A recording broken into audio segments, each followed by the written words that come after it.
রমাদান মাসে রোজা ফরজ হলো কবে থেকে? উত্তর কে দিতে পারবে? দেখি অডিয়েন্সের মধ্যে। আলেম ওলামা না, মেরাজ থেকে না, উত্তর ভুল। অডিয়েন্সের মধ্যে কে বলতে পারবেন রমজান মাসে রোজা কবে ফরজ করা হয়েছে? আজকে বাংলাদেশের সাথে কে ক্রিকেট খেললো? তোমাদের দ্বারাই হবে, তোমাদের দ্বারাই দেশ এবং জাতির ভবিষ্যৎ নির্মিত হবে ইনশাআল্লাহ, তাই না ভাই? আল্লাহ মাফ করুক। এই হচ্ছে বাস্তবতা, এগুলোই বাস্তবতা। মাঝে মাঝে আমি একটু ফুটিয়ে তোলার চেষ্টা করি আর কি, এভাবে। আপনারাই বুঝতে পারছেন আমাদের ইয়াং জেনারেশন দুনিয়াবি জ্ঞানে অনেক জ্ঞানী মাসাল। দুনিয়ার এমন কোনো বিষয় নাই তাদের নলেজের মধ্যে নাই। কখন কোন সফটওয়্যার নাজিল তৈরি হলো আর কি, কখন কোন সফটওয়্যার তৈরি হলো, কোন অ্যাপস চলে আসলো প্লে স্টোরে, কোন ইন্টারনেটের সাইডে কি পাওয়া যায়, হ্যাঁ, কোন বাইক নতুন নামলো মার্কেটে, কোন ফোন আপডেটেড ফোন কোনটা, ভার্সন কি, কোন কোম্পানির, এভরি সিঙ্গেল থিং যেটা এই দুনিয়ার জ্ঞানের সাথে সম্পৃক্ত, আমাদের যুব সমাজ সবার আগে এর খবর পেয়ে যায়। কিন্তু দিনের জ্ঞানে আমাদের যুবকদের একটা বড় অংশই মিসকিন থেকে যায়। তবে আমরাও চ্যালেঞ্জ গ্রহণ করেছি ইনশাআল্লাহ, বাংলাদেশে কোনো জাহেল যুবক থাকবে না ইনশাআল্লাহ। বাংলার মাটির সমস্ত যুবকদেরকে আমরা দিন শেখাবো ইনশাআল্লাহ। কথিত দিন শেখাবো না ইনশাআল্লাহ, প্রকৃত দিন শেখাবো। এটা কথিত দিন আর প্রকৃত দিন কি? কথিত ইসলাম হচ্ছে সেই ইসলাম যে ইসলাম পালন করলে কোনোদিনও আপনাকে একটা গালিও খেতে হবে না, এটা হলো কথিত ইসলাম। সুরসুরি মার্কা, গোলালো মার্কা, সব তরকারিতেই চলে, এরকম ইসলাম না নবী সাল্লাল্লাহু আলাইহি ওয়াসাল্লাম পালন করেছেন আর না সাহাবীরা পালন করেছে। আমাদের নবীজিকে মানুষ সারা জীবনে 15টা গালি দিয়েছে। কয়টা গালি? নবী সাল্লাল্লাহু আলাইহি ওয়াসাল্লামের চেয়ে ভদ্র কোনো মানুষ আছে? নম্র কোনো মানুষ হয়? তিনি পুরো মানব জাতির জন্য নিজের জীবনটা বিলিয়ে দিলেন। নবী হওয়ার পরে শান্তিতে ঘুমাতেনও না, রাতের একটা অল্প অংশ ঘুমাতেন, আবার উঠে নামাজ পড়তেন। উম্মতের জন্য অবর্ণনীয় কষ্ট সহ্য করেছে। সেই মানুষটাকে মানুষ কেন 15টা গালি দিল?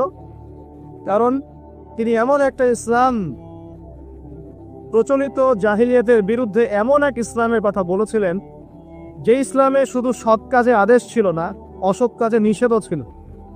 কথা কি বুঝতে পারছেন? যে ইসলাম শুধুমাত্র সৎ কাজে আদেশ করত না, অসৎ কাজে নিষেধও করত। তো এখন দেখা যায় আমরা মাশাআল্লাহ নামাজ রোজা হজ জাকাত করি, তাসবিহ তাহলিল করি, দাড়ি টুপি রেখে ঘুরে বেড়াই, মনে করি যে আমরা প্রকৃত ইসলাম ফলো করছি। কোনো কোনো ক্ষেত্রে এই বিষয়টা সঠিক নয়। আপনি নামাজের দাওয়াত দিলে কেউ আপনাকে কিছু বলবে না, রোজা হজ যাকাত জিকির আজকার তাসবিহ তাহলিলের দাওয়াত দিলে কেউ কিছু বলবে না। যখনই আপনি বলতে যাবেন যে সারা বিশ্বে নির্যাতিত মুসলিমদের পক্ষে থাকতে হবে, তখনই সমস্যা। যখনই বলবেন সারা বিশ্ব জুড়ে হারাম সুদভিত্তিক যে অর্থনৈতিক সিস্টেম চলছে, ইসলাম এটা সমর্থন করে না, তখনই সমস্যা। যখন আপনি বলবেন যে আল্লাহ পাকের এই জমিন, আল্লাহ পাকের এই পৃথিবী, আল্লাহ পাকের আকাশ, আল্লাহ পাকের মহাবিশ্ব, এই পুরো মহাবিশ্বে শুধু আল্লাহ পাকের সার্বভৌমত্ব চলবে, আর কারো চলবে না, তখনই সমস্যা। যখন আপনি সৎ কাজের পাশাপাশি অসৎ কাজেও নিষেধ করবেন, তখনই কিন্তু সমস্যা, তখনই আপনাকে মানুষ গালি দিবে। নবী সাল্লাল্লাহু আলাইহি ওয়াসাল্লামকে মানুষ শুধু গালি দিয়েছে এমন নয়, তাকে সারা জীবনে 13 বার হত্যা করার চেষ্টা করা হয়েছে। কতবার? বিস্তারিত জানতে পড়ুন আল্লামা সফিউর রহমান মোবারকপুরী রাহিমাহুল্লাহ তার লিখিত একটি অনবদ্য বই আর রাহিকুল মাকতুব, নাম শুনেছেন? এই বইটা পড়লেই বুঝতে পারবেন 1182টা বইয়ের মধ্যে প্রথম স্থান অধিকারী বই। আর আমি যদি কোনো কিছুকে রেফার করি, আমি অলওয়েজ ট্রাই করি সবচেয়ে বেস্টটা আপনাদেরকে বলার জন্য। অনেক সিরাতের বই আছে, আমি সেগুলোর নাম কিন্তু বলিনি। এটার নাম কেন বললাম? কারণ এটা হচ্ছে 1182টা বইয়ের মধ্যে প্রথম স্থান অধিকারী। পড়ে দেখতে পারেন রাসূল সাল্লাল্লাহু আলাইহি ওয়াসাল্লাম এত নম্র ভদ্র মানুষ হওয়া সত্ত্বেও কেন মানুষ তাকে এত গালি দিল, এত হত্যা করার চেষ্টা করল? উত্তর একটাই, তিনি কথিত ইসলামের কথা বলেন নাই, প্রকৃত ইসলামের কথা বলেছেন। তিনি এমন এক কালিমা লা ইলাহা ইল্লাল্লাহের কথা বলেছেন যে আল্লাহ রাব্বুল আলামিন ছাড়া আর কিছুই চলবে না। আল্লাহ রাব্বুল আলামিন ছাড়া আর কিছুই চলবে না আমার জীবনের। ইন্না সলাতি ওয়া নুসুকি ওয়া মাহইয়ায়া ওয়া মামাতি লিল্লাহি রাব্বিল আলামিন। আমার নামাজ, আমার কুরবানি, আমার স্যাক্রিফাইস, আমার জীবন, আমার মরণ, মানে এর মধ্যে সবকিছু ইনক্লুডেড। আমার নামাজ, আমার যাকাত, আমার তাসবিহ তাহলিল, আমার জিকির আজগার, আমার কোরআন তেলাওয়াত, আমার হজ উমরা, আমার দাওয়াত, আমার দিনের প্রচার প্রসার, দিনের মেহনত, আমার পরিবার, আমার সন্তান, আমার ব্যবসা, আমার অর্থনৈতিক সেক্টর, যত কিছু আছে আমার জীবনে যা কিছু আছে সব কার জন্য? এটাই লা ইলাহা ইল্লাল্লাহ, যেটার কিছু অংশ মানুষ এখন মানে, কিছু অংশ মানে না। দেখবেন, রাগ না করলে দেখাই, বহু মানুষ আছেন এই রমজান মাসেই ব্যবসা করবেন, তারাবিও করবেন, ব্যবসাও করবেন, রোজাও রাখবেন, কিন্তু রোজা রেখেও আপনারা মাপে কম দিবেন। এমন ব্যবসায় নাই? পণ্যে ভেজাল দিবেন, টাটকা পণ্য বলে বাসি খাওয়াই দিবেন, 3 দিনের বাসি তেল দিয়ে রান্না করে বলবেন টাটকা ফ্রেশ। বহু মানুষ আছে এরকম। এদের সংখ্যা কিন্তু কম নয়, আমাদের সমাজেই তারা থাকে, কিন্তু তারা কিন্তু রোজাও রাখবে, আবার তারাবির নামাজও পড়বে। এখন তার মানে তার চিন্তা ভাবনা কেমন? তার চিন্তা ভাবনা হচ্ছে লা ইলাহা ইল্লাল্লাহ মুহাম্মাদুর রাসূলুল্লাহ মসজিদে আছে, ব্যবসায়িক ক্ষেত্রে নাই। এটা কি ঠিক? নাকি লা ইলাহা ইল্লাল্লাহ সবখানে থাকবে? বহু মানুষ দেখা যায় মসজিদে 5 ওয়াক্ত নামাজ পড়েন, মসজিদে নামাজ পড়েন, কপালে সেজদার দাগ আছে, পায়ের মধ্যে সেজদার দাগ আছে। এমন অনেক মানুষই নামাজও পড়েন কিন্তু অর্থনৈতিক জীবনে আবার সুদও খান। আছে কি নাই? এক্স ওয়াইডেড যে কেউ হতে পারে, যে কেউ হতে পারে। তো এখানে তার থিঙ্কিংসটা কি, তার আদর্শ দর্শনটা কি, তার ফিলোসফি কি? তার দর্শন হচ্ছে লা ইলাহা ইল্লাল্লাহ মসজিদে আছে, আমার চাকরি এবং ইকোনমিক সেকশনে লা ইলাহা ইল্লাল্লাহ পরোয়া করি না। আবার বহু মানুষ সমাজের মধ্যে কাজ করেন, এখানে তারা লা ইলাহা ইল্লাল্লাহকে পাত্তা দিচ্ছেন না, নিজের মনে যেটা ভালো মনে হয় সেটাই করছেন, নিজের মনে যেটা খারাপ মনে হয় সেটাই করছেন। তো ভালো খারাপ, ন্যায় অন্যায়, হক বাতিল চূড়ান্ত করবে কে? আল্লাহ পাক যেটাকে ন্যায় বলেছেন সেটাই ন্যায়, আল্লাহ পাক যেটাকে অন্যায় বলেছেন সেটাই অন্যায়, আল্লাহ যেটাকে হক বলবেন সেটাই হক, আল্লাহ যেটাকে বাতিল বলবেন সেটাই কি? এই বিষয়টা কি মানতে আমাদের আপত্তি আছে? পশ্চিমা সভ্যতার অনেক মানুষ বলে যে সমকামিতা ভালো জিনিস। সমকামিতা কি? ওরা বলে ব্যক্তি স্বাধীনতা, একজন ব্যক্তির এখতিয়ার, স্বাধীনতা, সে ছেলেকে বিয়ে করতে পারে, মেয়েকেও বিয়ে করতে পারে। কোরআন কি বলছে? কোরআন বলছে এটা এত জঘন্য পাপ যে পাপের কারণে আল্লাহ একটা কওমকে আকাশে উঠিয়ে পাথর বর্ষণ করে জমিনে দফন করে দিয়েছে, কওমে লূত। তাহলে মানুষের চিন্তা আল্লাহ পাকের ওহীর মধ্যে পার্থক্য হলো না? পার্থক্য হলো কিনা?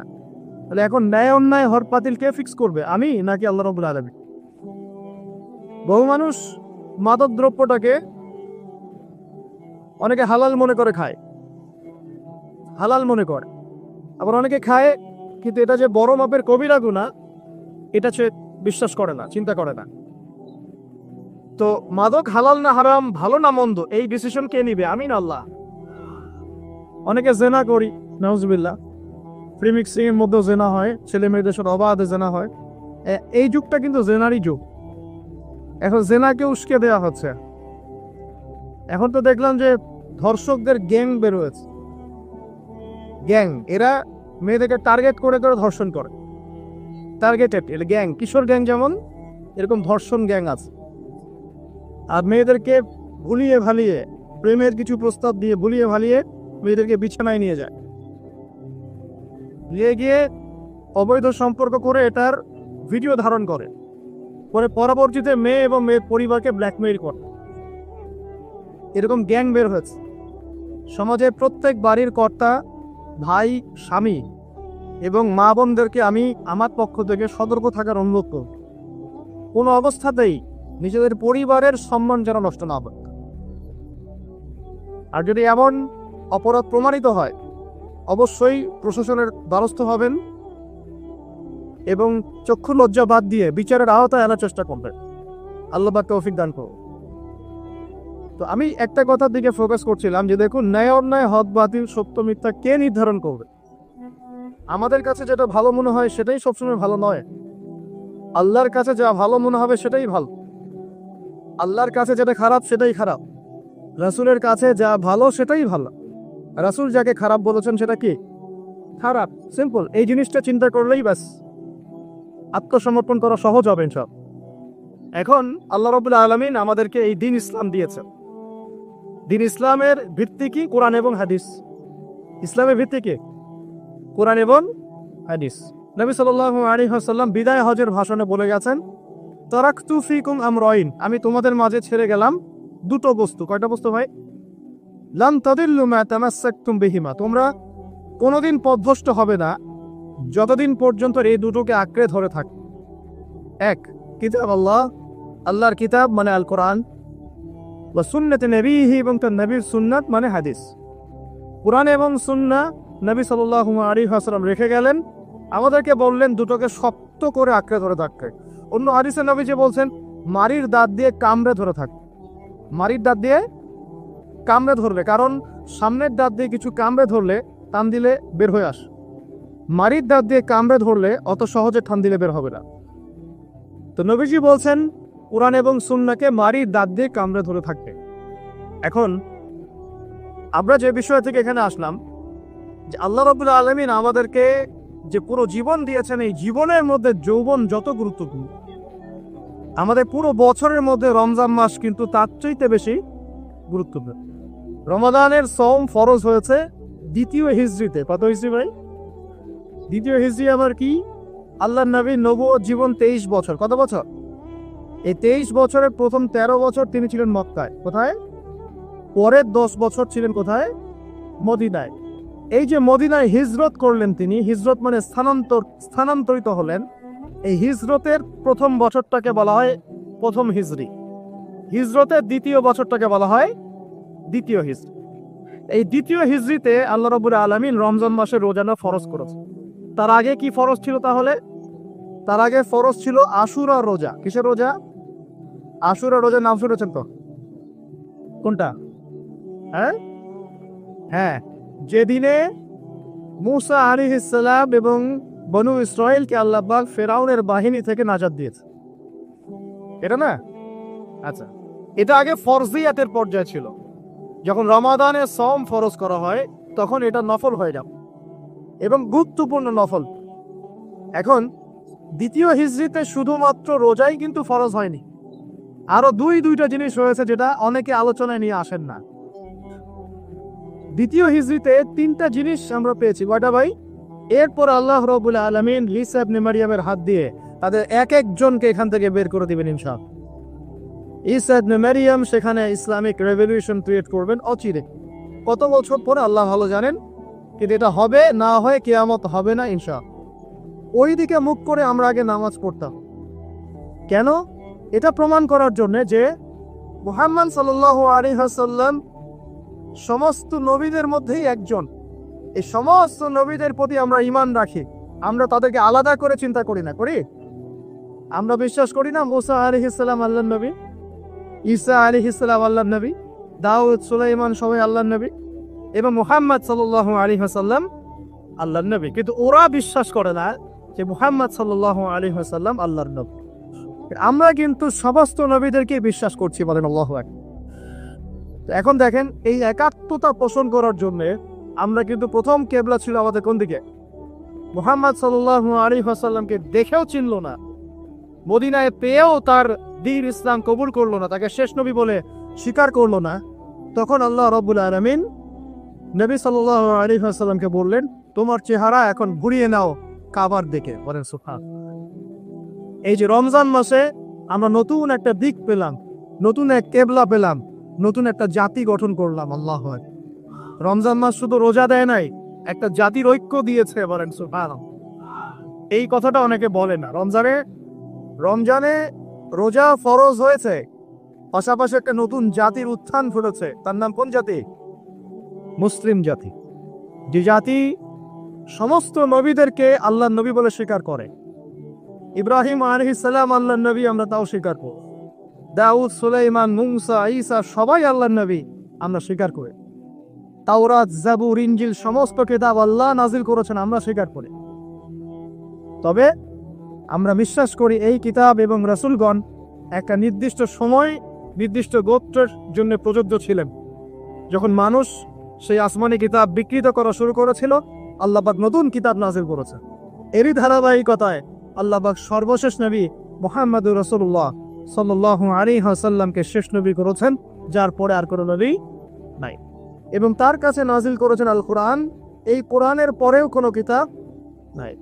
এই যে একটা ইস্যু চলে মাঝে মাঝে, কিছু মানুষ আল্লাহর নবীর পরে নবুয়ত দাবি করে না, করে কি না? আপনারা মনে করেন যে এটা হচ্ছে একটা ধর্মতাত্ত্বিক ইস্যু। অনেকেই তা মনে করে, বেশিরভাগ মানুষই মনে করে এটা একটা রিলিজিয়াস ইস্যু, তাই না? ধর্মতাত্ত্বিক ইস্যু। আসলে এটা একটা জিও পলিটিক্যাল ইস্যু, এটা একটা ভূ রাজনৈতিক ইস্যু। এটা শুধু ধর্মতাত্ত্বিক ইস্যু নয়। এই যে কয়দিন আগে মারামারি হলো না, আমরা তো অনেক খতমে নবুয়ত নিয়ে অনেক কথা বলছি না? আমরা তো বিশ্বাস করি মুহাম্মদ সাল্লাল্লাহু আলাইহি ওয়াসাল্লাম সর্বশেষ নবী, তারপরে কোনো নবী নেই। কিন্তু ভণ্ড নবী আসবে 30 জন। কতজন? বাংলাদেশে এই পাঞ্জাবকে কেন্দ্র করে এই ইংরেজ আমলে যে ঘটনাগুলো ঘটেছে, পাঞ্জাবি একজন মায়ের সন্তান বলেছে আমি মাহদি, আমি ঈসা, পরে বলেছে সেই নাকি নবী, নাউজুবিল্লাহ। তো এই ঘটনাটাকে আপনারা মনে করেন, বেশিরভাগ মানুষ মনে করেন যে এটা হচ্ছে একটা ধর্মতাত্ত্বিক ইস্যু। আসলে এই বিষয়টা হচ্ছে একটা জিও পলিটিক্যাল ইস্যু, ভূ রাজনৈতিক ইস্যু। এটার মধ্য দিয়ে একটা পলিটিক্স চলছে, সূক্ষ্ম পলিটিক্স। কেন একটা মানুষ এই দাবি করার সাহস পাবে একটা মুসলিম উম্মার মধ্যে, একটা মুসলিম সমাজের মধ্যে এরকম দাবি করার সাহস পাবে কিভাবে? একটা এলাকায় মনে করে সবাই খাস পর্দা করে, ওখানে একটা মেয়ে কি একদম বিকিনি পরে বের হওয়ার সাহস পাবে? যখন সাহস পাবে তখন বুঝতে হবে ওর পিছনে অনেক শক্তিধর কোনো শক্তির হাত আছে। আদারওয়াইজ সে তো সাহস পেত না। বুঝতে পারছেন না কথা? এখানে মনে করি কেউই মাদক সেবন করে না, সবাই মাশাআল্লাহ মুত্তাকি মানুষ। আর ওপেনে একজন মানুষ মদের বদল করে মদ খাওয়া। এই সাহসটা যে পেল, নিশ্চয়ই পিছনে কোনো শক্তি আছে, হয় শয়তানি আছে, অথবা না হয় তার কোনো ইকোনমিক পাওয়ার আছে, না হলে কোনো জিও পলিটিক্যাল শক্তি আছে। এই ইস্যুটা শুধুমাত্র ধর্মতাত্ত্বিক ইস্যু নয়, এর পিছনে একটা পুরো ভূ রাজনৈতিক ইস্যু আছে। এটা বুঝবে কারা? যারা খিদির, যারা শেষ জামানার খিদির, যারা শুধু বাইরের চোখ দিয়ে দেখে না, যারা ভিতরের চোখ দিয়ে দেখতে পারে। আমার কথা কঠিন মনে হচ্ছে কি? যারা শুধু বাইরের চোখ দিয়ে দেখে না, ভিতরের চোখ দিয়েও দেখতে পারে, এরা বুঝতে পারবে ইনশাআল্লাহ। অনেক সময় অমুসলিম ভাইয়েরাও ভিতরের চোখ দিয়ে দেখা শুরু করেছে এখন। হ্যাঁ, কোনো কোনো ক্ষেত্রে মুসলিমরাই ভিতরের চোখ দিয়ে দেখতে পাচ্ছে না, অমুসলিমরা দেখতে পাচ্ছে। কারণ আমাদের ভেতরটা তো এখন মানে করাপ্টেড হয়ে গেছে। অহংকার, রিয়া, গীবত, তমদ, হিংসা, বিদ্বেষ, আমাদের কলব তো মরে শেষ। কলব মরে গেলে ভিতরের চোখ দিয়ে আমরা দেখবো কিভাবে? আল্লাহ রাব্বুল আলামিন আমাদের সবাইকে ভিতরের চোখ জিন্দা করার তৌফিক দান। প্রিয় ভাইরা, রমজান মাসে শুধু রোজা ফরজ হয়নি, সর্বপ্রথম যেটা হয়েছে কেবলা পরিবর্তন করে দেয়া হয়েছে। কেবলা পরিবর্তন মানে কি? কেবলা পরিবর্তন মানে হচ্ছে একটা নতুন জাতিগত উত্থান, বলি আল্লাহু আকবার। এরপরে আমরা আর পিছনে ফিরে তাকাই নাই। মুহাম্মদ সাল্লাল্লাহু আলাইহি ওয়াসাল্লামকে স্বীকার করলো কিনা ভ্রুক্ষেপও করতে যায় না। আমরা আমাদের গতিতে এগিয়ে গেছি। মাত্র 10 থেকে 12 বছরের মধ্যে, 12 বছর না, মাত্র 8 থেকে 10 বছরের মধ্যেই যেই মক্কা থেকে আমরা বিতাড়িত হয়ে মদিনায় গিয়েছিলাম, সেই মক্কা আবার দখল করেছে আলহামদুলিল্লাহ। শুধু সেই মক্কাই নয়, ওই মক্কা থেকে আমরা প্রায় অর্ধেক বিশ্ব শাসন করেছি আলহামদুলিল্লাহ। কেবলা পরিবর্তন মানে নতুন এক জাতির উত্থান। আমরা কি রমজানে জাতিগত উত্থান দেখতে পারবো ইনশাআল্লাহ? তো একটা জাতি কখন উন্নতি করবে? যখন জাতির জনগণ ভিতর থেকে মুত্তাকি হবে, আমরা ভিতর থেকে নামাজি হব, আল্লাহওয়ালা হব, আমানতদার হব, সৎ হব, আমরা হারাম ছেড়ে দিব, দুর্নীতি ছেড়ে দিব, অন্যের ক্ষতি করব না, একটা সম্প্রীতির সমাজ করব, তখন না আমরা ইনশাল্লাহ উত্থান করবো, নাকি ভাই? যদি আমরা একে অপরের সাথে হানাহানি মারামারি কাটাকাটি করি, হিংসা বিদ্বেষ গীবত তহমত, হারাম খাই, বাপে কম দেই, দুর্নীতি করি, অন্যের ক্ষতি করি, হ্যাঁ, হত্যা রাহাজানি চিন্তা, এগুলো তো লিপ্ত থাকে, এই জাতিকে উন্নতি করতে পারবে ভাই? সবচেয়ে বড় কথা, যদি আমরা জ্ঞান অর্জন না করি, আমরা কি উন্নতি করতে পারবো? শুধু কি অর্থ দিয়ে উন্নতি করা যায়? উন্নতির মানদণ্ড কি বলেন তো? জ্ঞান। জ্ঞান উন্নতির মানদণ্ড কি? জ্ঞান। জ্ঞান ছাড়া উন্নতি নাই। শুধু টাকা দিয়ে উন্নতি করা যায়? চায় না। আল্লাহ রাব্বুল আলামিন আমাদের সবাইকে দিনের জ্ঞান অর্জন করার তৌফিক দান করুন। রমজানের প্রথম কি পেয়েছেন? কিবলা পরিবর্তন। এবার করা হয়েছে পুরো মাস সব রাখবেন। আল্লাহু আকবার। পুরো মাস। এবং এই মাসে আল্লাহ রাব্বুল আলামিন আরেকটা জিনিস মুসলিমদেরকে দিয়েছিলেন, সেটা হলো, খুব খেয়াল করে দেখবেন, এই যে কোরআন খুলবেন, দেখবেন পরপর 3 পৃষ্ঠায় 3টা আয়াত আছে, ব্যাক টু ব্যাক 3 পৃষ্ঠায় 3টা আয়াত। একটা, কুতিবা আলাইকুমুল কিসাস, তোমাদের উপর কিসাসকে ফরজ করা হলো। কিসাস কি? ওই যে কেউ হত্যা করলে ইসলামিক কোর্ট তাকে হত্যা করো, কেউ কারো চোখ তুলে ফেলেছে, ইসলামিক কোর্ট তারও চোখ তুলে ফেলবে, কেউ কারো হাত কেটেছে, ইসলামিক কোর্ট তারও হাত কেটে ফেলবে। মানে চোখের বদলে চোখ, হাতের বদলে হাত, জানের বদলে জান, এটাকে বলা হয় কি? কিসাস। দেখবেন কোরআনে সূরা বাকারায় পরপর 3 পৃষ্ঠায় 3টা কুতিবা আলাইকুম আছে। 3 পৃষ্ঠায় 3টা কুতিবা আলাইকুম, মানে ফরজ করা হল। এক, কুতিবা আলাইকুমুল কিসাস, তোমাদের উপর কিসাসকে ফরজ করা। আর আল্লাহ পাক বলছেন, তোমরা যদি এই কিসাসটা করতে থাকো, এর মধ্যে জীবন নিহিত আছে, তোমরা বুঝতে পারছো না। কারণ একটা খুনি মানুষকে আপনি যদি এক্সেস দেন সমাজে চলার, ও আরো 10টা খুন করবে কিনা? যখন ওকে বিচারের আওতায় নিয়ে আসবেন, দেখবেন সব ঠান্ডা হয়ে গেছে। ওদের কিসাসের মধ্যে কি আছে? জীবন আছে। জীবন আছে এর মধ্যে। তার পরের পৃষ্ঠায় গিয়ে দেখবে কুতিবা আলাইকুমুস সিয়াম, তোমাদের উপর রমজান মাসে রোজাকে ফরজ করা হবে। কামা কুতিবা আলাল্লাযীনা মিন ক্বাবলিকুম, যেমন করে তোমাদের পূর্ববর্তীদের উপরেও রোজাকে ফরজ করা হয়েছিল, লাআল্লাকুম তাত্তাকুন, যাতে তোমরা মুত্তাকি হতে পারো। রমজানের সওমের উদ্দেশ্য কি? না হলে মুত্তাকি হওয়া, আল্লাহ ভীরুতা অর্জন করতে পারো, এটা উদ্দেশ্য। ঠিক তার পরের পৃষ্ঠায় গিয়ে দেখবেন কুতিবা আলাইকুমুল কিতাল আছে, তোমাদের উপরে যুদ্ধকে ফরজ করা হয়েছে, এটাও আছে। ঠিক এই কারণেই রমজান মাসে বদরের যুদ্ধ সংঘটিত হয়েছে। আল্লাহু আকবার। এই যে দ্বিতীয় হিজরি কথা বলছি, এই দ্বিতীয় হিজরিতেই কিবলা চেঞ্জ করা হয়েছে, দ্বিতীয় হিজরিতেই রমজানের সওম ফরজ করা হয়েছে, দ্বিতীয় হিজরিতেই বদরের যুদ্ধ হয়েছে। সুবহানাল্লাহ। 3টার কথা মিল পাচ্ছেন? এই 3টাই কোরআনের পরপর 3 পৃষ্ঠা আছে। কুতিবা আলাইকুমুল কিসাস, কুতিবা আলাইকুমুস সিয়াম, কুতিবা আলাইকুমুল কিতাল। এটার মধ্যে একটা মিল আছে না? তার মানে রমজান মাস আমাদেরকে শেখাবে একটা জাতিগত ঐক্য। রমজান মাস শেখাবে কোরআনকে সময় দেয়া, কোরআনের হক আদায় করা। রমজান মাস শেখাবে আমাদেরকে অন্যায়ের বিরুদ্ধে প্রতিবাদ করা। কারণ এখানে আবু জেহেল অন্যায় করেছিল না, নাকি মুসলিম অন্যায় করেছে? আবু জেহেলের বাহিনী ছিল বদর যুদ্ধে এই প্রান্তে, আর মুসলিম বাহিনী এই প্রান্তে। এই দুই প্রান্তের বাহিনীর মধ্যে কারা অন্যায় করেছিল? কারা জালেম? আবু জেহেলদের বাহিনী জালেম নয়। রমজান মাস কি চেতনা নিয়ে আসলো? জালেমের বিরুদ্ধে দাঁড়িয়ে যাওয়ার চেতনা নিয়ে আসলো। কথা কি বুঝতে পারছেন? এখন আমরা কিন্তু ব্যক্তিগতভাবে আগে সবাই জালেম হয়ে গেছে, তাই না? আমরা সবাই জালেম না? সবাই আমরা দোয়া করি কি, রব্বানা যালামনা আনফুসানা, আল্লাহ আমরা আমাদের নফসের উপর জুলুম করেছি।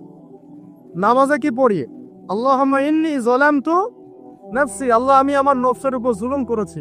তার মানে প্রথম আমি নিজেই তো জালেম। আমি আপনি আমরা সবাই জালেম, আমরা সবাই নিজেদের নফসের উপর জুলুম করেছি। নামাজ পড়ি নাই, যাকাত দেই নাই, দান সদকা করি না, কোরআন তেলাওয়াত করি না, তাসবিহ তাহলিল করি না, পর্দা করি না, হালাল খাই না, অন্যের ক্ষতি করি, সুদ খাই, ঘুষ খাই, জেনা করি, হ্যাঁ মিথ্যা কথা বলি, গীবত করি, কত অন্যায় পামে লিপ্ত আছে। আমরা কি জুলুম করি নাই? তাহলে রমজান মাসের চেতনা হবে নিজের উপর আগে কাজ করা, নিজের নফসের উপর কাজ করা। নিজে যদি জালেম হয়ে থাকে, জুলুম থেকে নিজেকে বের করে নিয়ে আসে। তাহলে প্রথম শিক্ষা কি ভাই? আগে আমরা নিজের নফসের উপর দেখব আমরা কি জুলুম করেছি নিজের নফসের উপরে। রমজান জালেমের বিরুদ্ধে দাঁড়ানোর মাস, আর সর্বপ্রথম জুলুম করেছে আমি আমার নফসের উপরে। আল্লাহ আমাদেরকে নফসকে সংশোধন করার তৌফিক দান করুন। এরপর দেখো পরিবারে জুলুম আছে কিনা। পরিবারে আল্লাহ এবং রাসূলের বিধানের এগেইনস্টে আমরা কেউ চলি কিনা, যদি চলে এখানে সংশোধন করতে হবে, রমজান মাসকেই শিক্ষা দিবে। এরপর দেখবো আমার সেক্টর, আমি যেখানে কাজ করি, আমার সমাজ, আমার সংগঠন, আমার অমুক আমার তমুক, এখানে জুলুম আছে কিনা। যেখানে জুলুম থাকে রমজান মাসে, এই জুলুমের এগেইনস্টে আমাকে দাঁড়াতে হবে। এভাবে আস্তে আস্তে যত বড় পর্যায়ে যাবেন, রমজান তত বড় শিক্ষা দিবে। তো রমজান কয়টা জিনিস দিয়েছে ভাই? প্রথমে তিনটা। এক, কেবলা পরিবর্তন, একটা জাতিগণ উত্থান। দুই, কোরআন নাজিল হয়েছে এই মাসে। তিন, এই মাসে আবার বদর যুদ্ধ হয়েছে। তিনটা জিনিস। আর আজকে আমরা আলোচনা করবো একটা জিনিস নিয়ে, সংক্ষিপ্ত সময়, সেটা হলো কোরআন এবং রমাদান। একটু মনোযোগ দেন, খুব লম্বা আলোচনা করে আপনাদেরকে বিরক্ত করব না। যে কথাগুলো বলবো ইনশাল্লাহ আমি কিন্তু সারবন্ধ কথা বলার চেষ্টা করছি ইনশাআল্লাহ। দেখুন, আমরা একটু এবার চলে যাব সূরা কদর। সূরা কদরে কোন সূরা ভাই? আল্লাহ পাক বলেন, ইন্না আনজালনাহু ফি লাইলাতিল কদর। নিঃসন্দেহে আমি কোরআনকে নাজিল করেছি কদরের রাতে। কোন রাতে?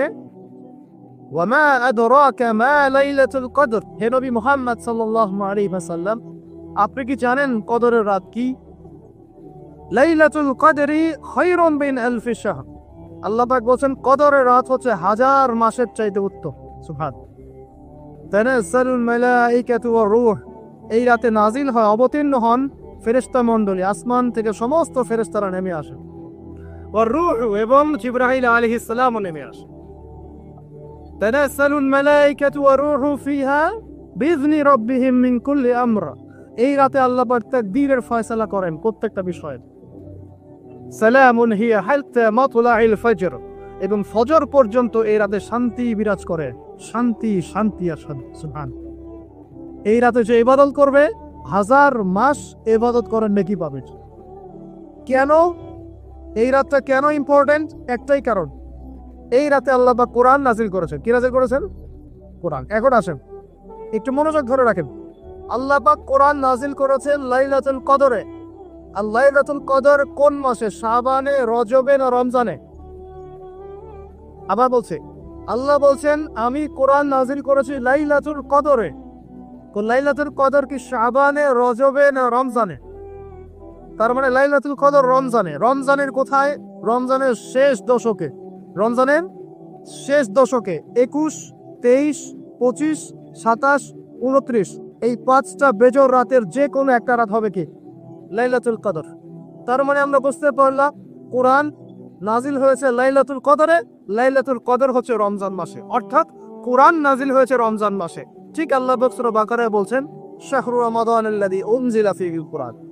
রমজান সেই মাস যে মাসে শুধু কেবলাই পরিবর্তন হয়নি, শুধু বদরের যুদ্ধই করা হয়নি, রমজান মাসে কোরআনও নাজিল হয়েছে। আল্লাহু আকবার। এখন বুঝতে হবে, এবার এই জায়গায় আসেন, যখন কোরআন নাজিল হচ্ছে তখন তার পরিবেশটা কেমন? এই যুবক ভাইরা একটু খেয়াল করেন, আপনাদের জন্য এই লেকচারটা ইম্পর্টেন্ট, কারণ আগামীর কাজগুলো আপনাদেরকে করতে হবে। রমজান মাসে কোরআন নাজিল হয়েছে। এখন দেখবো আমরা কোরআন কোন প্রেক্ষাপটে নাজিল হয়েছে, কেন নাজিল হলো, কোরআন নাজিল হওয়ার কি প্রয়োজন ছিল বিশ্বে। কোরআন নাজিল হয়েছে এমন একটা সমাজে, যে সমাজটা নিয়ে আমরা বলি আইয়ামে জাহিলিয়াত। কি বলি ভাই? কোথায় নাজিল হয়েছে? হেরা গুহায়। কার উপর নাজিল হয়েছে? মুহাম্মদ রাসূলুল্লাহ সাল্লাল্লাহু আলাইহি ওয়াসাল্লামের উপরে। কখন, কিভাবে, কোন প্রেক্ষাপট? প্রেক্ষাপটটা এমন ছিল, ওই সমাজটা ছিল আবু জেহেলের শাসন। কার শাসন? আবু জেহেল মানে কি? আবু জেহেল কি তার নিজের নাম? তার নিজের নাম হলো আবুল হাকাম। নিজের নাম কি? আবুল হাকাম মানে কি? আবুল হাকাম মানে জ্ঞানের পিতা। বাংলার সোজা বাংলা ভাষায় বললে আবুল হাকাম মানে বুদ্ধিজীবী। আবুল হাকাম মানে কি? আমাদের সমাজে বুদ্ধিজীবীর অভাব আছে। টকশো মানায় ফেলছে একদম, টকশোর পর টকশো, টকশোর পর টকশো, খালি বক বক বক বক বক বক, কাজের কাজ কিছুই না। কথা যতটুকু, কাজ তার চেয়ে অল্প। এত কথা, সুবহানাল্লাহ। মানে পৃথিবীর সব জ্ঞানী মানুষ এখানেই আছে। আবু জাহেলের যুগ ছিল সুদের যুগ। কিসের যুগ? 1 নম্বর, আবু জাহেলের যুগ ছিল শিরকের যুগ। 2, আবু জাহেলের যুগ ছিল সুদের যুগ। 3, আবু জাহেলের যুগ ছিল মাদকের যুগ। কিসের যুগ? তো এখন নাই, কম না বেশি? সুবহানাল্লাহ। রাস্তাঘাটে দেখি ছোট ছোট ছেলে পেলে এই যে প্লাস্টিকের ভিতরে কি কি জেনে খায়, ছোট ছোট ছেলে, একদম ছোট কচি কাঁচা বাচ্চা। এদের ভবিষ্যৎ নিয়ে ভাববেটাকে? আমাদেরকে ভাবা উচিত না ভাই? আমাদের যুবকদের মধ্যে বড় একটা অংশ আজকে মাদকের ভয়াল থাবায় ডুবে গেছে, যায় নাই? এদেরকে ফেরাতে হবে না? ফেরানোর জন্য আমি আমার পক্ষ থেকে একটা খালি নসিহত করবো, একটা নসিহত, অনলি একটা। সারা দুনিয়ার মাদক যদি সেবন করো, তোমার মনের কষ্ট দূর হবে না। মাদকের কাছে গিয়েছে কেন? আমি বলছি কেন গিয়েছে জানেন? এক সঙ্গদোষ, কোনো খারাপ সার্কেলে পড়েছে, বলেছে আয় একটু সিগারেটে টান দে, কি সমস্যা? ও একদিন টান দেওয়া শুরু করেছে, পরে আস্তে আস্তে আস্তে আস্তে অভ্যস্ত হয়ে গেছে। আমরা দেখো ওই স্মোক করতে গিয়ে আস্তে আস্তে বড় নেশা চলে গেছে, সঙ্গদোষ। 2 নাম্বার, ওই যে একটা প্রেম করছে জীবনে, প্রেমিকা ছেড়ে চলে গেছে, ওর ধারণা যে দুনিয়ার সব আমার চলে গেছে। একটা মেয়ে, একটা মেয়ে, মেয়ের অভাব নাকি দুনিয়ায়? মেয়ের অভাব মনে করেন? শেষ জামানায় একটা ছেলের ঘাড়ের মধ্যে 40টা মেয়ে থাকবে। আরে ভাই 40টা বউ না, 40টা মেয়ে, মহিলা। মানে আপনার ঘাড়ে থাকবে আপনার স্ত্রী, আপনার কন্যা, আপনার মা, আপনার বোন, আপনার শাশুড়ি, আপনার খালা, সব আপনার ঘাড়ে। শেষ জামানায় মেয়েদের সংখ্যা আস্তে আস্তে বাড়তে থাকবে, ছেলেদের সংখ্যা আস্তে আস্তে কমতে থাকবে। যুদ্ধ বিগ্রহ বেশি হবে, মানুষ, ছেলে মানুষ একটু বেশি মারা যায় না, বাইরে চলাফেরা বেশি করে, অ্যাক্সিডেন্ট আছে, রোড অ্যাক্সিডেন্ট, এই সেই, যুদ্ধ বিগ্রহ। এমনি গড়েও ছেলেদের কম, আর ছেলেদের জন্মহার কিন্তু মেয়েদের চেয়ে কম। আর শিশু ছেলে মারা যায় বেশি, মেয়েরা মারা যায় কম। ছেলেরা এমনিতেই সংখ্যায় কম হবে, আর শেষ জামানায় মেয়েদের সংখ্যা আরো বেশি বাড়তে থাকে। একটা মেয়ে চলে গেছে, ব্যাস আপনি জীবনটা নষ্ট করে ফেললেন। কি হয়েছে? আর এগুলো কিন্তু কোনো ভালোবাসা না, এগুলো হচ্ছে একটা আবেগ। এটার নাম কি ভাই? এটা জাস্ট একটা আবেগ। অনেক হুজুর দেখি এখন প্রেম বিশেষজ্ঞ হয়ে আপনাদেরকে ওয়াজ করে। হ্যাঁ, দেখা হইলে আমি বলবো তার সাথে যে এইসব প্রেমের সুরসুরি মার্কা ওয়াজ বন্ধ করতে। এইগুলো দিয়ে যুবকদের উপকার হচ্ছে না। কারণ বিয়ে না করলে সংসার বুঝবেন কিভাবে? বিয়ে না করলে আপনি সংসার বুঝবেন কিভাবে? আর মনে করেন আমি বিয়ে শাদী করি নাই, আমি আপনাকে কি বিয়ের ওয়াজ করব? আমার তো অভিজ্ঞতাই নাই। আর মনে করেন আপনি 2টা বিয়ে করছেন, কোথায় কথা, এখন আপনি বলবেন বাপরে বাপ, এই কাজ ভাই আমি করছি, আপনারা করতে চান। কারণ আপনার অভিজ্ঞতা হয়েছে, অভিজ্ঞতা থেকে মানুষ শেখে না। তো সুরসুরি মার্কা আওয়াজ দিয়ে কি মানুষকে শেখানো যাবে? এই যে ছেলেরা মেয়েদের সাথে হারাম সম্পর্ক করে এক পর্যায়ে যে ছেঁকা খেয়ে মাদকের কাছে গেল, এখানে মূল সমস্যাটা ভালোবাসা না। এখানে মূল সমস্যাটা ছিল আপনি আপনার নফসের কাছে হেরে গেছেন, আপনি আপনার নফসের কাছে হেরে গেছেন, আপনি আপনার প্রবৃত্তির কাছে হেরে গেছেন। এটা ছিল একটা জেনা, একটা যৌনতা, এটা ভালোবাসা ছিল না। এটাকে আমরা বলবো আপনি হরমোনিয়াস হয়েছেন। হরমোন আপনার শরীর থেকে যে থ্রো করে, এই হরমোনের ফলে আপনি একটা হরমোনিয়াস হয়েছেন, দ্যাটস অল। আর যে মেয়েটা আপনাকে উঠতি বয়সে এইসব মিথ্যা প্রতিশ্রুতি দিয়েছিল, সেও ছিল একটা প্রতারক। কি ছিল একটা? সে নিজেও জানতো না যে সে নিজে কি করছে, সে নিজেও জানতো না সে চায় কি। তখন আপনিও বুঝতেন না আপনি কি চান। এগুলো আর জীবন জগৎ বাস্তবতা রেসপন্সিবিলিটি সম্পূর্ণ আলাদা জিনিস। ভালোবাসার সংজ্ঞা কি তাহলে? ভালোবাসার সংজ্ঞা হচ্ছে, ভালোবাসার ডেফিনেশনটা হচ্ছে যে আপনি যাকে পছন্দ করেন, যাকে আপনি ভালোবাসেন, তাকে আপনি কতটুকু বোঝেন, এটা হলো ভালোবাসার ডেফিনেশন। আপনি তাকে বোঝেন কিনা, আপনি তার স্বপ্নের পাশে অংশীদার হতে পারছেন কিনা, তার যে লাইফের অ্যাম্বিশন, এখানে আপনি তার পাশে সাথ দিতে পারছেন কিনা, তার হাত ধরে থাকতে পারছেন কিনা, সে হোঁচট খেলে আপনি তার পাশে থাকতে পারছেন কিনা, হ্যাঁ, সে খারাপ সময় পার করলে আপনি তাকে সাপোর্ট দিতে পারছেন কিনা, আপনি তাকে কনফিডেন্স দিচ্ছেন কিনা। এগুলো ভালোবাসা। আমরা আমাদের সন্তানদেরকে ভালোবাসি না? সন্তান পড়ে গেলে আমরা হাত ধরে তুলি, ওঠো, কিছু হয়নি, আবার যাও, এটার নাম ভালোবাসা। আর এই যে নোংরা জেনা, হারাম অ্যাফেয়ার্স, এটা মূল জিনিসটা যৌনতা। এটা কি জিনিস ভাই? যৌনতা। যারা বলে না এখানে একটা ডিভাইন লাভ আছে, ঐশ্বরিক লাভ আমি বলি একটা প্রতারণায়, ঐশ্বরিক লাভ না, এটা হচ্ছে শয়তানি লাভ। কারণ কি দেখেন, মনে করেন আপনি তাকে খুব ভালোবাসেন, সে আপনাকে অনেক ভালোবাসেন, তাহলে এখন তার সাথে দেখা করেন না, দেখাটা বন্ধ করে দেন, হাত ধরেন না, জড়াই ধরেন না, শারীরিক সম্পর্ক করেন না, আপনি এখানে তার সাথে পর্দা মেনটেন করেন, দেখেন পারেন কিনা। সে বলবে না আমি রাজি না, মেয়েও রাজি হবে না, ছেলেও রাজি হবে। মেয়েও একটু সুরসুরি পছন্দ করে, ছেলেও পছন্দ। আর এদিকে তো বিয়ে কঠিন করে ফেলা হয়েছে, এদিকে আবার পর্নোগ্রাফি ছড়াই দেওয়া হয়েছে, তো সব মিলাই এরা নিজের চরিত্রকে হেফাজত করতে ব্যর্থ হচ্ছে। সলিউশন কি? সলিউশন হচ্ছে ভালো কাজে ব্যস্ত থাকা, নামাজ ঠিকঠাক মতো পড়ে, কোরআনকে সময় দেয়া, রিজিকের সোর্স তৈরি করে আল্লাহর কাছে একজন নেককার মেয়ে চেয়ে নেয়া, এবং দিনদারিতা দেখে একটা মেয়েকে বিয়ে করে ফেলা। বিয়ে করবেন জাস্ট যখন আপনি কবুল বলবেন আল্লাহ পাকের কালিমাকে সাক্ষী রেখে, আপনি ফিল করবেন যে তখনই আল্লাহর পক্ষ থেকে এই অপরিচিত একটা মানুষের প্রতি আপনার একটা মহব্বত তৈরি হয়ে যায়। এটাই ভালোবাসা, এটাই ভালোবাসা। আর এটা আল্লাহ রাব্বুল আলামিন সূরা রুমের মধ্যে বলেছে। সূরা রুমে আল্লাহ বলেছেন ওয়াজাআলা বাইনাহুম মাওয়াজ্জাতা ওয়া রাহমা, আমি আল্লাহ তাদের মাঝখানে মহব্বত এবং ভালোবাসা সৃষ্টি করে দিই। আল্লাহ সৃষ্টি করে দেন। আমাদের নারীদেরকে দেখবেন, নানা নাই, দাদা নাই, দাদি নারীদেরকে দেখবেন, বলবে না আমি আমার স্বামীর ভিটা ছেড়ে কোথাও যাব না, বলে না? তাদের বিয়ে হয়েছিল, দেখা যায় দাদার বয়স ছিল তখন 16 আর দাদির বয়স ছিল তখন 14। এখন তো করা যাবেই না, এটা করলে আপনাকে শাস্তির আওতায় নিয়ে আসবে। তবে 16 বছর বয়স আপনি জেনা এখন করতে পারবেন, ঠিক আছে, নাউজুবিল্লাহ। নানির বয়স ছিল 10-12, নানার বয়স ছিল 20, এসব সময় বিয়ে হয়েছে না?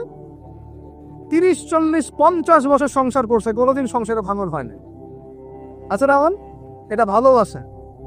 একজন আরেকজনের সম্মান বুঝতে শেখা, একজন আরেকজনের পাশে থাকা, একজন আরেকজনের স্বপ্নে পাশে থাকা, হোঁচট খেয়ে পড়ে গেলেও হাত ধরে উঠানো, পিছন থেকে কনফিডেন্স দেওয়া, তাকে বোঝা, রেসপেক্ট করা, সবচেয়ে বড় কথা বিশ্বাস করা। কি করা? ভিতর থেকে বিশ্বাসটাই হচ্ছে ভালোবাসার সবচেয়ে বড় নিদর্শন। বিশ্বাস নাই, এখানে ভালোবাসার কোনো দামই নাই। তো যেটা আপনি মাদকে যেদিক দিয়ে গিয়েছেন, এটা একটা জেনার রাস্তা ছিল। কিসের রাস্তা ভাই? শয়তান আপনার এখানে গেম খেলেছে। এই যে হয় সঙ্গদোষ, না হলে মেয়ের কারণে, অথবা দেখা যায় এমনি স্টাইল করার কারণে। খাই সবাই, আমি একটু খাই, সমস্যা। কেউ কেউ একটু গুন্ডা মাস্তানি করতে পছন্দ করে, হকি স্টিক নিয়ে দৌড়াদৌড়ি করবে। যে বলেছে একদিন 4-5 জন 10 জন মিলে একটা ছেলেকে মেরে ফেলে দিল, মনে করলো যে খুব বীর হয়ে গেছে। 4-5-10টা ছেলে মিলে একজনকে মারার নাম বিরক্ত? সাহস থাকলে একজন মারামারি করলো না কেন? একজন করতো, দেখতাম কার কত শক্তি। এখন তো মেয়েরাও মেয়েদেরকে মারা শুরু করছে। নশার সবখানে উন্নতি, অগ্রগতি হচ্ছে। এটা নারী উন্নয়ন। এটা কি নারী উন্নয়ন না? হ্যাঁ, মাশাআল্লাহ। এখন এই জন্যই বলি যে কি বলবো, যে শিক্ষা প্রতিষ্ঠানে আল্লাহর ওয়াস্তে এইসব বন্ধ করে। শিক্ষা প্রতিষ্ঠান যারা চালান, আল্লাহর ওয়াস্তে এখানে পরিবেশ নিশ্চিত করেন। পড়াশোনার একটা পরিবেশ দরকার হয়। শুধু টিচার ভালো হলে, সিলেবাস ভালো হলেই পড়াশোনা হয় না। একটা পরিবেশ লাগে, সুন্দর একটা পরিবেশ লাগে, যেখানে এ ধরনের প্রবলেম ফেস করে ছাত্রদেরকে হলে থাকতে হয়। সেখানে কি পড়াশোনা হবে? আল্লাহ পাক আমাদের সবাইকে বোঝার তৌফিক দান করুন। দেখুন, আবু জাহেলের যুগে মাদক ছিল, এই যুগে আছে না? আমি যে নসিহতটা করতে যাচ্ছিলাম সেটা শোনেন। সেটা হলো, সারা দুনিয়ার সমস্ত কষ্ট, সারা দুনিয়ার যত কষ্ট, দুঃখ এবং যন্ত্রণা যা আপনি নিজের মনে করছেন যেগুলো আমার, মাদক আপনার এই কষ্ট, দুঃখ, যন্ত্রণা নেভাতে পারবে না। কি নেভাবে? আমি আপনাকে ভাই হিসেবে পরামর্শ দেই, জাস্ট দুটো কাজ করবেন, আপনার সমস্ত দুঃখ, কষ্ট, যন্ত্রণা শেষ, মুহূর্তেই শেষ। 1 নাম্বার, সুন্দর করে ওযু করে মসজিদে গিয়ে আল্লাহকে সেজদা করেন, আপনার সমস্ত কষ্ট চলে যাবে। চলে যাবেই, আমি গ্যারান্টি দিচ্ছি 100% গ্যারান্টি, আপনার সমস্ত কষ্ট চলে যাবেই ইনশাআল্লাহ। আমাদের নবী যখনই কষ্ট পেতেন নামাজে দাঁড়িয়ে যেতেন। তুমি কষ্ট পেলে পেনশন ধরাও। যখনই নবী কষ্ট পেতেন, তার কষ্ট মনে হতো, খারাপ লাগতো, কোনো কিছু উদ্বিগ্ন, চিন্তিত হতেন, তিনি ওযু করে নামাজে দাঁড়াতেন আল্লাহু আকবার বলে। আর তুমি গ্যাস লাইটার বের করেই বাস ধরিয়ে টান দেওয়া শুরু। অনেস্টলি বলেন দেখি, ওটা টানলে কি কষ্ট কমে? কষ্ট কমে না পারে? আরো পারবে, যত আপনি জিয়ে রাখবেন তত পারবে। একটা মজার কথা বলে আমি আস্তে আস্তে শেষের দিকে যাবো, আলোচনা কিন্তু আলম হবে না, রমাদান দিয়ে শেষ করব। শোনেন, এক ব্যক্তি খুব বেশি কাঁদে, তো ওই ব্যক্তির সামনে গিয়ে একজন একটা কৌতুক বলছে, কৌতুকটা বলছে, সে ব্যক্তি বলছে আমি এই কৌতুক বহুদিন শুনছি, এই কৌতুক শুনে আমি অনেকদিন হাসছি, একই কৌতুক কতবার আমাকে শোনাও। তখন সেই ব্যক্তি বলছে, দ্বিতীয় ব্যক্তি, যে একটা কৌতুক শুনে যদি তুমি বারবার হাসতে না পারো, তাহলে একই দুঃখের কথা মনে করে বারবার কাঁদো কেন?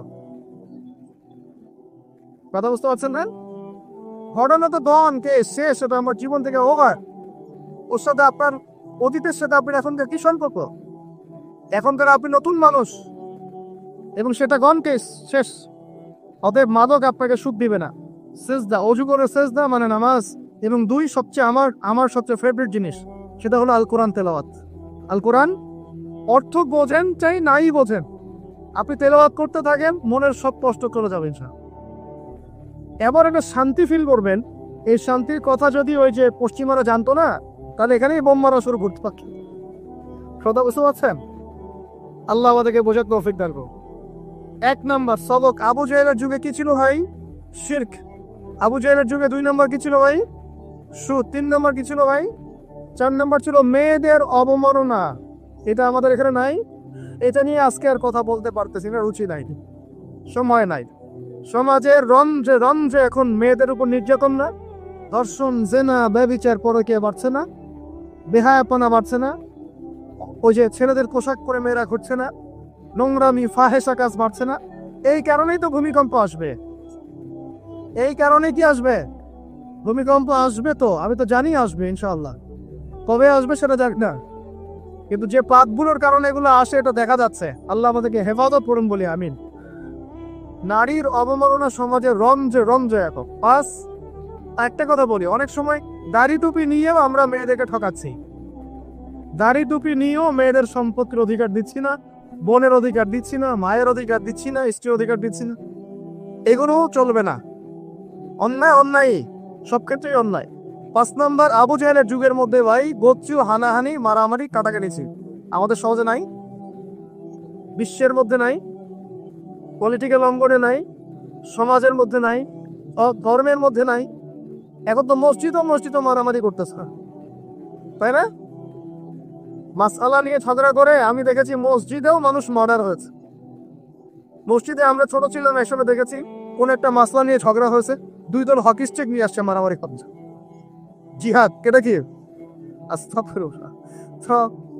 মসজিদেও, ধর্মতাত্ত্বিক ক্ষেত্রেও, অর্থনীতিতে, রাজনীতিতে, সমাজে, সব জায়গায় এখন গোত্র হানাহানি না আছে কিনা? এখন বলেন, আবু জাহেলের যুগের এই জাহেলিয়াত দুটো বর্তমান বিশ্বের মধ্যে আছে কিনা? এইরকম জাহেলি পরিবেশেই কোরআন নাজিল হয়েছে বলি আল্লাহুম্মা আকবার। তাহলে কেন এরকম পরিবেশে কোরআন নাজিল হলো? যাতে এই পরিবেশটা পরিবর্তন করা যায়, যাতে এই আবু জাহেলের এই জাহেলি পরিবেশটাকে দূর করে একটা আলোকিত সমাজ প্রতিষ্ঠা করা যায়। এজন্য কোরআন নাজিল হয়েছে বলি আল্লাহু আকবার। কোরআন শুধু তাবিজ করার জন্য নাজিল হয় নাই, পানি পরে খাওয়ার জন্য নাজিল হয় না, 40 আর মিলাদ পড়ার জন্য নাজিল হয় না। ঘরের মধ্যে রেখে দিয়েছেন উপরে, মাসে বছরে একবারও খুলে বের করে দেখেন না। এই কারণে কোরআন নাজিল হয় নাই। আবু জাহেলের যুগ পরিবর্তন করার জন্য মুহাম্মদ সাল্লাল্লাহু আলাইহি ওয়াসাল্লাম চিন্তা করতেন কেমনে পরিবর্তন করব। হেরা গুহায় বসে তিনি চুপচাপ ভাবতেন। এই যে বলি আমরা হেরা গুহায় বসে তিনি ধ্যান করতেন, আসলে তিনি ধ্যান করতেন না। এখানে ধ্যান শব্দ না, শব্দ হচ্ছে মোরাকাবা। শব্দ কি? মোরাকাবা, আত্মপর্যালোচনা। মানে আমি কিভাবে এই জাহেলি মানুষগুলোকে চেঞ্জ করব, এই চিন্তা এক পর্যায়ে আল্লাহ পাক কোরআন নাজিল করলেন। আল্লাহু আকবার। তার মানে কোরআন কেন নাজিল হলো? আবু জাহেলের যুগটাকে চেঞ্জ করার জন্য। এখন 23 বছর সময় পরে দেখেন তো, একটু এদিকে মনোযোগ দেন। 23 বছর পরের দিকে তাকা। 23 বছর পরে আবু জাহেলের যুগের মধ্যে কোনো শিরক আছে? কোনো সুদ আছে? মাদক আছে? মেয়েদের কোনো সম্মানহানি আছে? গোত্রীয় হানাহানি আছে? আবু জাহেল নিজেও আছে নাকি? ও তো নিজেও না। তার মানে পুরো সমাজটা পরিবর্তন হয় নাই। এইটার কারণেই কোরআন নাজিল হয়েছে, এই উদ্দেশ্যেই কোরআন নাজিল হয়েছে। কোন মাসে ভাই? রমজান। তাহলে এই রমজানের শিক্ষা কি? কোরআন পড়বো, কোরআন বুঝবো, কোরআন দিয়ে জীবন করবো, কোরআন দিয়ে সমাজ পরিবর্তন করবো। আলোচনার দরকার আছে আর এই হলো মূল কথা। এখন কিভাবে করব এটা আমি একটা পদ্ধতি বলে দিই, এটা বলে শেষ করছি। কিভাবে করবো? এক নাম্বার ভাই, প্রত্যেক মুসলমানকে কোরআন তেলাওয়াত করে শিখতে হবে। রাজি আছেন ইনশাআল্লাহ? আমার আলোচনা শুনছেন এমন একজন ব্যক্তি রাগী থাকবেন না বাংলাদেশের মাটিতে ইনশাআল্লাহ যিনি কোরআন তেলাওয়াত করতে পারেন। একজন ব্যক্তিও বাকি থাকবেন না যিনি কোরআন তেলাওয়াত করতে জানেন। আল্লাহ পাক আমাদের সমস্ত দিনী ভাই বোনদেরকে, আমাদের রাজনীতিবিদ, আমাদের প্রশাসনের কর্মকর্তা, আমাদের সমাজের নেতা, অর্থনৈতিক নেতা, আমাদের যুবক যুবতী, কিশোর কিশোরী, তরুণ তরুণী, সবাইকে আল্লাহ পাক কোরআন তেলাওয়াত করার তৌফিক দান। সবাই আমাদের ভাই না? এই পুরো দেশ আমাদের না? জাতি আমাদের না? আমরা কি কেউ কারো শত্রু? আমরা সবার জন্য দোয়া করবো ইনশাআল্লাহ। আল্লাহ পাক সবাইকে কোরআন তেলাওয়াত করার তৌফিক দান। সমাজ পরিবর্তন করতে চান, কোরআন তেলাওয়াত করতে পারেন না, এই ভণ্ডামি চলবে না, এই ভণ্ডামি চলবে না। আল্লাহর ওয়াস্তে আল্লাহকে সাক্ষী রেখে বলেন, এই রমজানে আমরা কোরআন তেলাওয়াত করা শিখবো ইনশাআল্লাহ। আর রমজান মাসে কোরআন নাজিল হয়েছে, এই মাসের হক আমি আদায় করবো ইনশাআল্লাহ। 2 নাম্বার, কোরআন অবশ্যই কিছু অংশ মুখস্থ করতে হবে। কিছু অংশ বলতে 1টা সূরা, 5টা সূরা, 10টা সূরা, 1 পারা, 2 পারা, 3 পারা, পারলে পুরো কোরআন।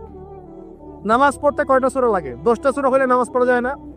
5টা সূরা হলে নামাজ পড়া যায় না? আমরা সারা জীবনে যে বাংলা, ইংরেজি, অঙ্ক, গণিত, সমাজ, বিজ্ঞান, ধর্ম পড়ে শেষ করলাম, হ্যাঁ? তো কোরআনের যদি একটা পারা মুখস্থ করতে না পারি, আমরা কোন মুখ আল্লাহর কাছে দেখাবো বলেন তো দেখি? আমাদের এই চেহারাটা নবীকে দেখাতে হবে না? দেখাতে হবে। কিন্তু হাউজে কাউসারে নবী দাঁড়িয়ে থাকবেন, আমরা কিন্তু সামনে যাব, এই মুখ নিয়ে যাব, ইয়া রাসূলুল্লাহ আমি কোনোদিন কোরআন পড়ি নাই, ইয়া রাসূলুল্লাহ আমার পেটে বোম মারলে সূরা ফাতিহা বলতে পারি না, এই মুখ নিয়ে যাব? আমরা এই মুখ নিয়ে যাব না ইনশাআল্লাহ। আমরা এমন মুখ নিয়ে যাব, ইয়া রাসূলুল্লাহ আমি আমার সারা জীবন খাটিয়ে দিয়েছি কোরআনের দাওয়াতে, কোরআনের প্রতিষ্ঠায়, কোরআনের সংগ্রামে, কোরআন সমাজে বাস্তবায়নের জন্য ইনশাআল্লাহ। এই মুখ নিয়ে যাব ইনশাআল্লাহ। এবং কোরআন আমার কলিজার মধ্যে আছে, বইয়ের পৃষ্ঠার দরকারই নাই, কোরআন কলিজার মধ্যে থাকবে, হিফজ থাকবে ইনশাআল্লাহ। 1 পারা করে হিফজ করতে পারবো না ইনশাআল্লাহ ভাই?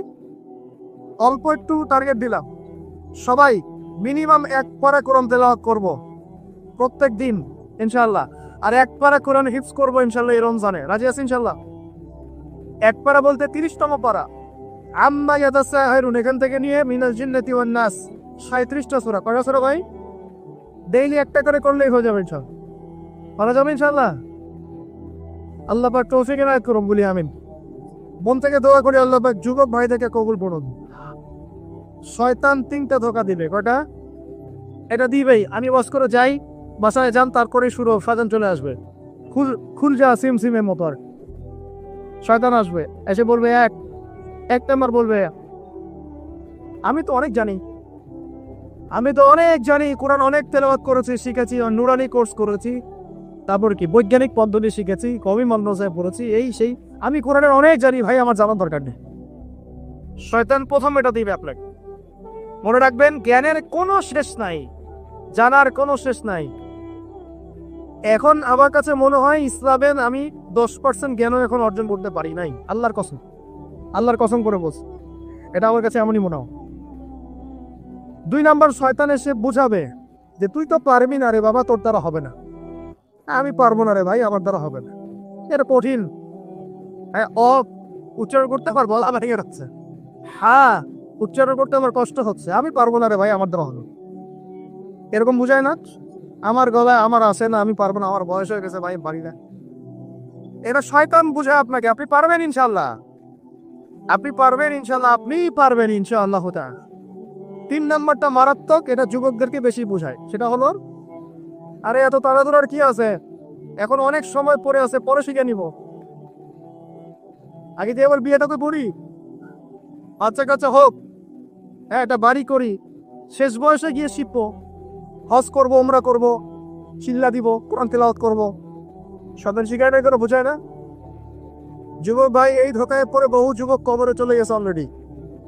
এই ধোকায় পরে বহু মানুষ এখন কবরবাসী হয়েছে। তারা আল্লাহর কাছে প্রতি মুহূর্তে একটাই কথা বলে, রব্বানা আবসারনা ওয়াসামি'না ফারজি'না না'মাল সালিহান ইন্না মুকিনুন। হে আল্লাহ, আমরা আজকে দেখতে পারছি, পরকাল আমরা দেখেছি, পরকাল শুনেছি, বুঝেছি। আল্লাহ, তুমি আমাদেরকে একটাবার খালি দুনিয়ায় ফেরত দাও, না'মাল সালিহান, আমরা সৎ কাজ করে আবার ফিরে আসবো। সব সময় বলতে আছে পরকালবাসী, এখন সব সময় বলতে আছে আল্লাহ ফিরাই দিবে। ব্যাস এতটুকু মনে রাখেন, শয়তানে 3টা ধোঁকা দিবে। আল্লাহ আপনাকে বোঝার তৌফিক দান। 1 নম্বর কথা করছি ভাই, রমজানে কোরআন নাজিল হয়েছে, এই কোরআনের হক আদায় করব ইনশাআল্লাহ। কোরআন রমজান মাসে কেন নাজিল হলো? আবু জাহেলের যুগ পরিবর্তনের জন্য। আবু জাহেলের যুগ একদিনে পরিবর্তন হয় নাই, নবীজি 23 বছর লেগেছে। একা একা করেন নাই, সাহাবীদেরকে নিয়ে করেছেন। কথা কি বুঝতে পারছেন, ধরতে পারছেন? এরপরে কি কি কাজ করেছেন বলে এই বাস্তবতা এসেছেন। 1 নম্বর, তারা কোরআন পড়া শিখেছেন। আমরা সবাই কোরআন পড়া শিখব ইনশাআল্লাহ। 2, কোরআনের একটা ন্যূনতম অংশ আমাকে হিফজ করতেই হবে, আল্লাহ তৌফিক দান করুন। 3 নম্বরটা সবচেয়ে ইম্পর্টেন্ট, সেটা হলো কোরআনের অর্থ অবশ্যই বুঝতে হবে ইনশাআল্লাহ। এটা নিয়ে তো অনেকে তর্ক করেছে আমার সাথে গত বছর। আমি এখনো বলছি, কোরআনের অর্থ যদি না বোঝে কেউ, কোরআনের পরিপূর্ণ হক আদায় কখনোই হবে না। এটা আমার মন্তব্য। আপনার পোষালে আপনি মানেন, না পোষালে না মানেন। আপনার যদি পোষায় আমার বক্তব্য গ্রহণ করেন, না পোষায় না গ্রহণ। কোরআনের হক যদি আদায় করতে হয়, কোরআনের হক আদায় করতে হয়, কোরআনের হকটা যদি আদায় করতে হয়, অর্থ অবশ্যই বুঝতে হবে।